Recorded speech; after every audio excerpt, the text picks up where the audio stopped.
So yesterday night, I randomly ran into this Joe Rogan Experience episode where Elon Musk was the guest again. To be specific, it's the Joe Rogan Experience 2404, Elon Musk from 3 days ago. However, I don't really feel like reacting to 3 hours, 18 minutes and 26 seconds. Hence, I found this 7 minutes and 29 seconds that is actually talking about, I think, one of the main topics of conversation, or to be more precise, the one section that appears to have created some backlash. So, let's see if I agree, disagree, I don't know, let's go. The UK, Europe, and Germany, England thing seems so insane.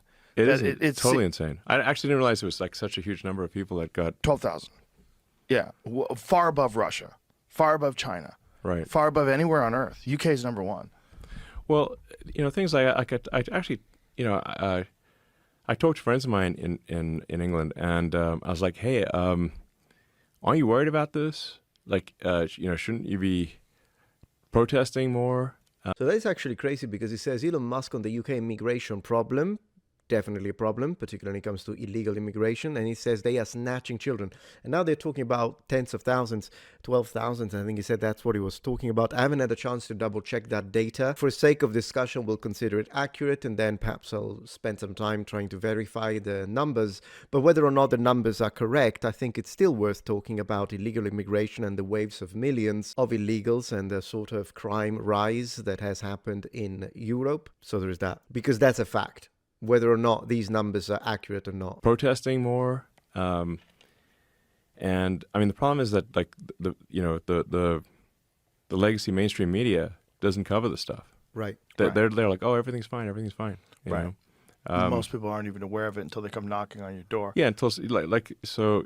I mean, these like lovely sort of small towns in England, Scotland, Ireland. I've been to the ones in England, yes, and Wales. They've been like sort of living their lives quietly. They're like hobbits, frankly. So it's in fact, JRE Tolkien based the hobbits on people he knew in small town England, because they were just like lovely people who like to smoke their pipe and have nice meals and everything's pleasant. Yeah, I can see that. The hobbits in the Shire. Good luck with that. That's when it was the United Kingdom. Now it's the United Caliphate. The Shire. He was talking about, places like Hertfordshire, like the Shire is around in the Greater London area, Oxfordshire type of thing, the reason they've been able to enjoy the Shire is because hard men have protected them from the dangers of the world, like in World War II and whatnot, I suppose. But since they have almost no exposure to the dangers of the world, they don't realize that they're there until one day, 1,000 people show up in your village of 500 out of nowhere, and start raping the kids. This has now happened, God knows how many times in Britain. It is a very strong analogy, and it does have its dangers when it comes to perception of foreigners in any given population cluster. But to be fair with you, I don't care about protecting those disgusting among the migrants who do grape children. So yeah, this is a topic that needs to be discussed. Of course, let's keep in mind that there are people that immigrate legally. They like the culture, they learn the language, they contribute to society. We have no problems with those. But when it comes to the illegals, some of them are absolutely criminals, rapists, murderers, and unless you do background checks, you have no way to protect your population from that, particularly the weak, for instance, women and children. And the only way to solve that problem is kicking them out and only allowing immigrants through the proper channels, because it allows you to do background checks. It's a very simple discussion, really. At its core, the implementation, the foreign policies, that's a whole different kettle of fish. But at its core, it's a very simple discussion. It's unbelievable that we are even having to debate whether or not illegal immigration is a threat. Crazy Literally thing raping. is, It's right. Like there's some 10-year-old got raped in Ireland like last week. Yeah, I covered it. Sorry if I'm interrupting a lot, but I always do that with Joe Rogan Experience, just to make sure I don't get copy claimed. Not his fault, not Joe's fault. In fact, last time it didn't happen, so great. But I'm just saying, I did cover the girl in Ireland, yes. We've all been there, haven't we? consuming a lot of content online, and sometimes it can feel overwhelming, particularly when it comes to finding ways to store the information that matters to us. Well, there is a tool called Recall that can help you do just that, the kind sponsor of this video. See, Recall is an AI-powered, self-organizing knowledge base designed to help you store and organize everything you have read, watched, or written by creating a well-drafted summary for you. But Recall is more than just summarizing. It automatically organizes contents with tags, generates summaries, and lets you chat with the content and connect related content together, whether it's online content or personal notes. Now, the feature I like the most, it's this browser extension Recall has, from which you can add content, and that also allows you to get summaries of videos and articles with only one click. You can have a brief summary in case you want to quickly see if you even want to read the whole thing or watch the whole video, or it can provide a detailed summary. You can chat with the content in the browser extension, skip to the key parts, highlight or take notes in the extension.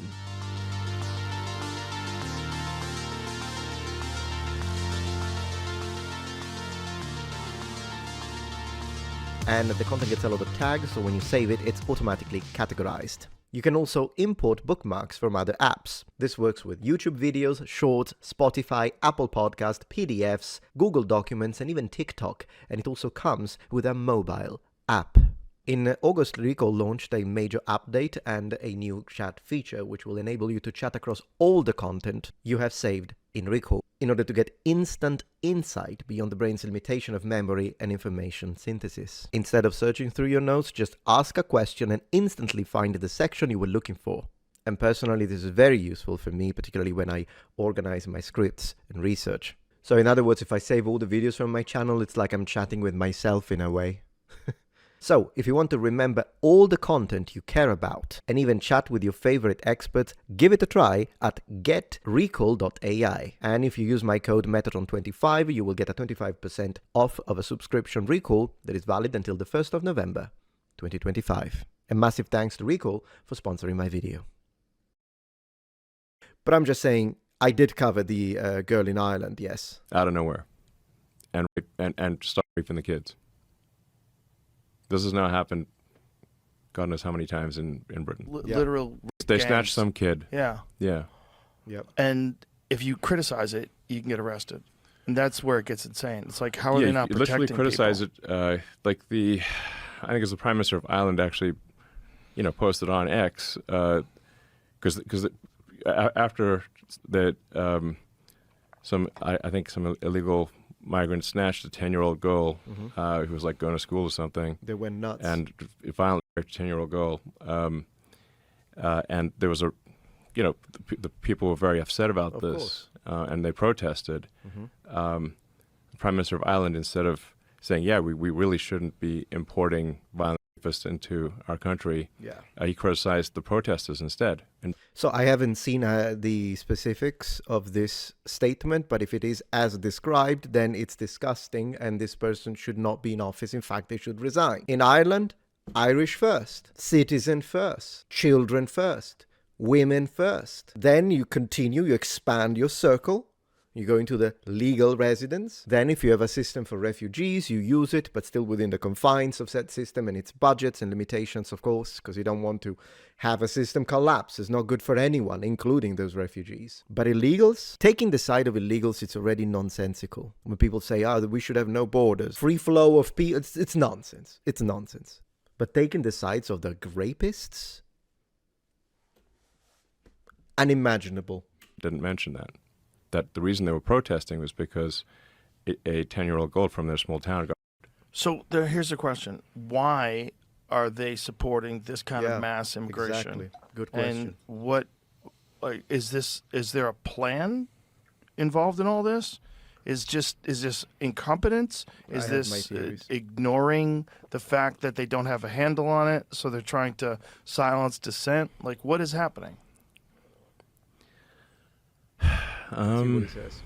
Then I'll tell you mine. Because if you wanted to destroy civilization, if you wanted to destroy Western civilization, which George Soros seems to want to do, and there's just So the Which does make sense that they want to destroy Western civilization, because the core of Western civilization is tradition, Christianity, and white culture. They hate all three things. there's a guy, I think, who, I don't know if he's been on your show. You know God Sod? Yeah. Has he been on the show? Good friend of mine. Yeah, Yeah, he's great. He's been on multiple times. Oh, Yeah. great. He's Yeah. awesome. Yeah. So, the way he's got a good way to describe it, which is suicidal empathy. Yes. So, But that's the people, though. The people have suicidal empathy as a result of the propaganda machine. I don't for a second think that the people in power and the politicians do it for suicidal empathy. I don't believe that. I'm not saying that that's what Elon is saying, but I'm just wanted to underline this. The suicidal empathy aspect of it, absolutely, is the people. But that's not what drives the people in power or the people that push the propaganda machine. is that you prey upon people's empathy. You say like, well, Yeah. like you feel sorry for Exactly. something for some group, and then like, Yeah. well, and that empathy is to such a degree that it is suicidal to your country or culture. And your people. Yeah. And that's suicidal empathy, because I think we should have empathy, but that empathy should extend to the victims, Absolutely. not just the criminals. Not the perpetrator. We should have empathy for the people that they prey upon. And most importantly, we have to also remember that, as we often say on this channel, mercy to the guilty is cruelty to the victim. But that suicidal empathy is also responsible for why somebody's arrested 47 times for violent offenses, gets released, and then goes and murders somebody. In that specific case, for what I could see, I'm agreeing with him up to this extent, but I think when there is a situation like it does happen in the US as well, this is not just the UK. I'm not sure how Italy is doing when it comes to this, but I mean with Meloni. Anyways, the idea of some, like what happened to Irina Zarutska, and I will make a video soon about her because we must not forget what happened, and also because there was a whole backlash that happened on X because of something I said, and I doubled down when those situations happen, so I expect that video soon. But I do want to underline, the guy that was released so many times, even though they break the law, and then they end up committing even more crimes, I don't think that's a case of suicidal empathy. I think that's a case of racism, in the sense that you give a special treatment to a racial or ethnic subgroup that your ideology perceives as the oppressed, and you treat them differently. You have rules for thee, not for me. You've got double standards, so they're let out. Then this very person who clearly had a history of breaking the law and shouldn't have been let out, but you were lenient because but he's unoppressed, then he causes harm. That very unequal treatment is the basis of racist ideology, which is absolutely based on the concept of one group of people are treated differently due to their phenotypic traits or ethnic makeup. If you appreciate my content so far and wish to help ensure my ability to continue to tell it how it is, regardless of any possible backlash, please support this channel on Patreon. Any support helps me and my team of academics keep the channel strong and gives us the means to fight back against the political rewriting of history. Stand with us, form the wall, defend the truth.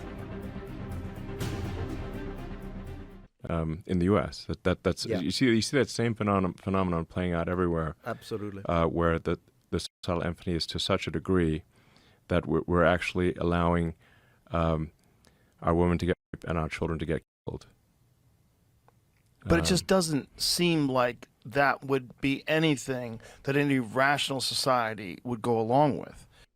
Yeah, rationality is out the window when the propaganda machine has its opportunity to play its role. You see, propaganda works in layers. As explained by Edward Bernays, Freud's nephew, propaganda works in layers. What propaganda does is that it radicalizes individuals. And once an individual has been radicalized within any given ideology, then anything that is perceived as a logical inconsistency within said ideology is immediately superseded. They don't care about that because the message overrides the oppressor oppressed in this case, since we're discussing a radical left-wing ideology, but this can be applied on extremist right-wing ideologies too. It's just that the one we are experiencing right now in this specific context of immigration and crime is clearly a left-wing position, of the extreme type. It's the same concept that allows someone who says to be pro-LGBTQ, pro-transgender rights, someone who supports feminism, empowering women, hates religion and considers it bigotry,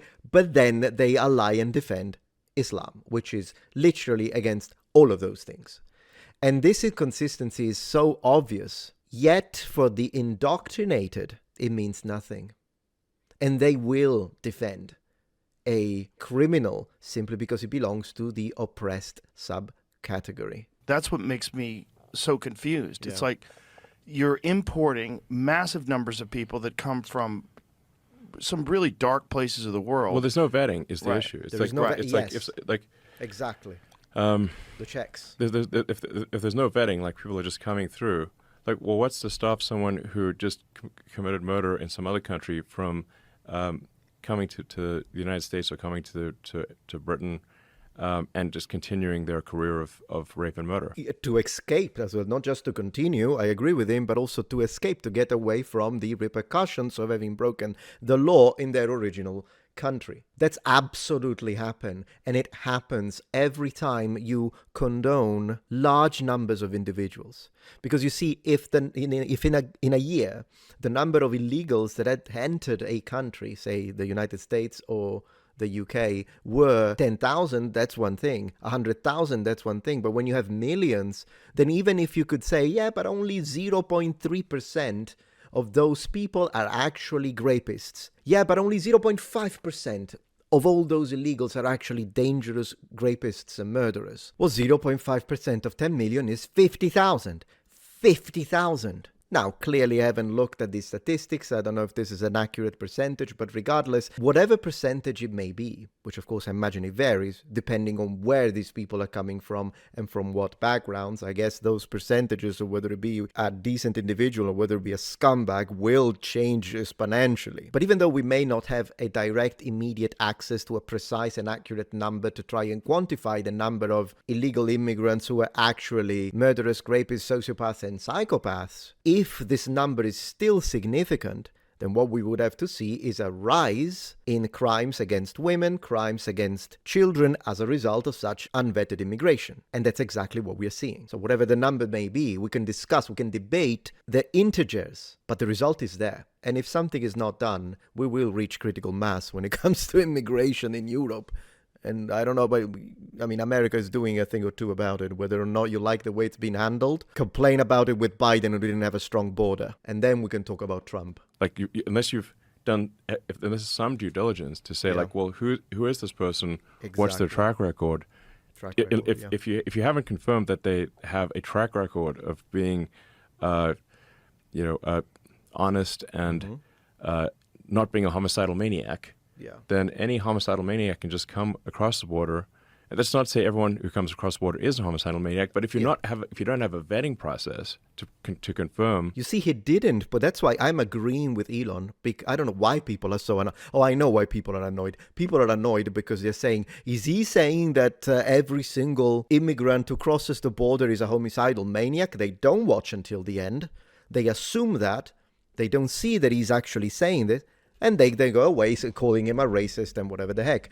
I think what he said, I agree with him at this point 100%. I was expecting him to say something worse, to be honest. Now, everything he says is perfectly logical. And in fact, it's normal. And it was normal all the way up to a few years ago. And it is still normal in every other country on the entirety of green planet Earth except the West. For some reasons in the West, we have to have no borders, free flow of people. Who cares? Let them all in. And when there is a grape or something like that happening, you either cover it up, you're not supposed to say it, or you're not even supposed to mention the religion or the ethnicity of that criminal. Who cares? He's a criminal. Can we focus on the victims? I mean, what he's saying makes perfect sense, and it's the same position as me. I don't say that all immigrants are bad. I'm an immigrant myself.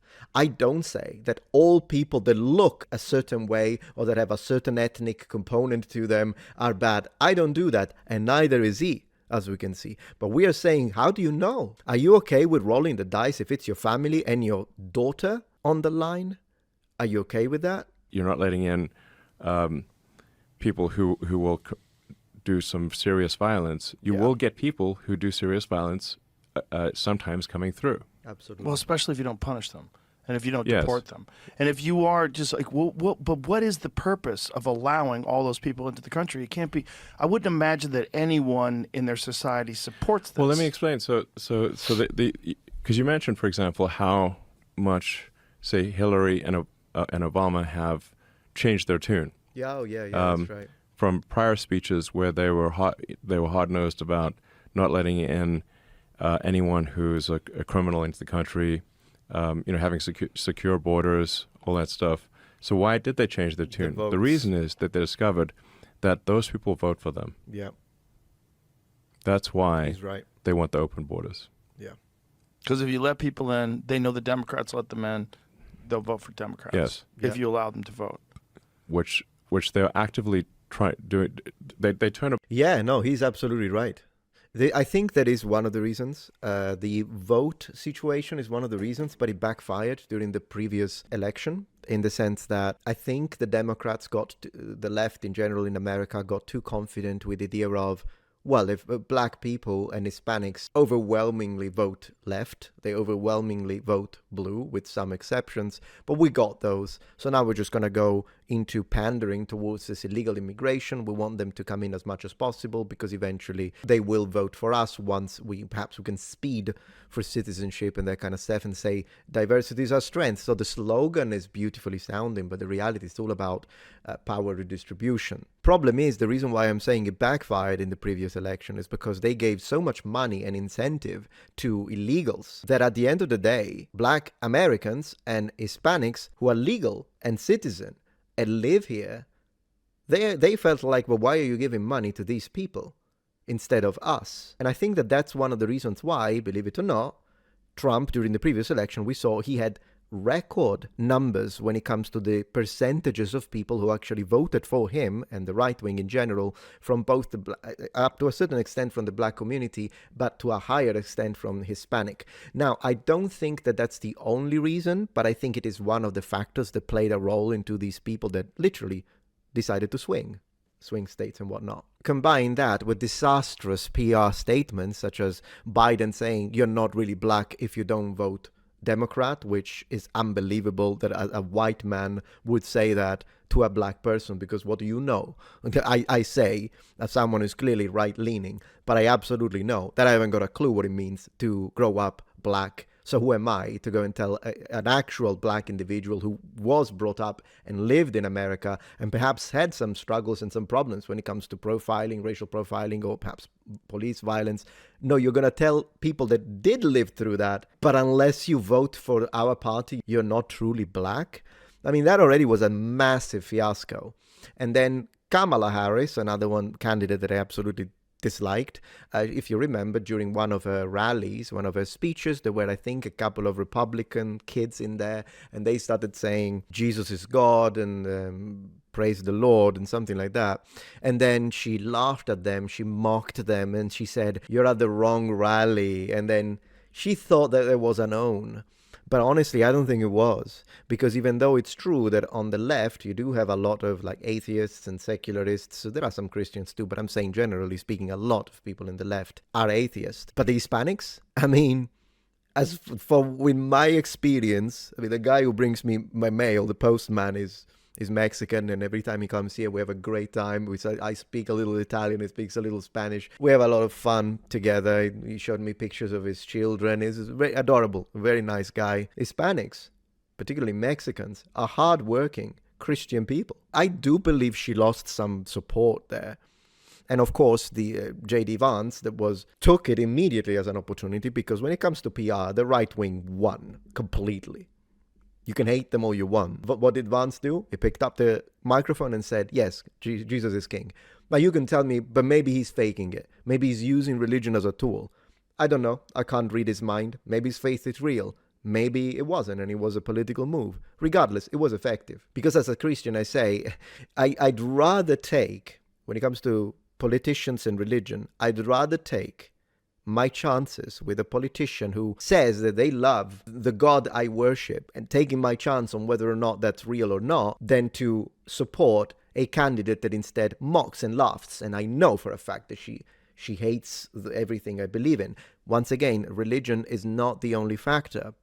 foreign policy, economic policy, the way they treat people, electoral promises, the tax reductions, small government versus big government. I'm not saying that these are the only factors, but I just wanted to present a few ideas as to why I really think, going back to immigration, which was a massive problem for a lot of people, center, right, or left, I think that it really backfired. But I agree with him and with Joe that I do think one of the reasons why the left wing is so focused on immigrants is because, and diversity, is because they know that that's going to foster votes. And the other way that they're trying to manufacture votes is by the indoctrination of children at school. Because, of course, if you push all of the LGBTQ stuff and all the gender studies when they're very young, and then you push them and tell them about how fascists are bad, and these are the fascists, and bigotry, and this and that, then of course, as they grow up, it doesn't matter that their parents were conservatives at that point, you have basically snatched